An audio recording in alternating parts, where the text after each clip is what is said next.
একটি গ্রামে এক গরিব বুড়ি একা বাস করত। ঘরে নেই স্বামী সন্তান, নেই ভরসার কেউ, শুধু একটি গরুই ছিল তার আপনজন। প্রতিদিন ভোরে সে গরুকে আদর করে দুধ দোহাতো, সেই দুধ বিক্রি করেই চলত তার ভাত কাপড়ের খরচ। একদিন হঠাৎ গরুটি অসুস্থ হয়ে পড়ল। দুধ দেওয়া বন্ধ হয়ে গেল। বুড়ির ঘরে খাবারও ছিল না। তবু নিজের শেষ ভাতটা গরুর সামনে এগিয়ে দিল।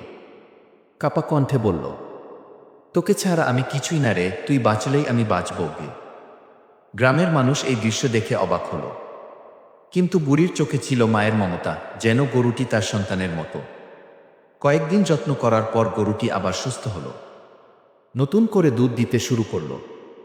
গরুর চোখের দিকে তাকিয়ে বুড়ির চোখে জল ভরে উঠল, মনে মনে শুধু বলল, জীবন দারিদ্র্যে ভরা হলেও তুই আমার সবচেয়ে বড় আশীর্বাদ গে। এই গল্প শেখায়, ভালোবাসা কখনো শুধু মানুষের জন্য নয়, প্রাণীর সঙ্গেও হয় গভীর ও নিঃস্বার্থ।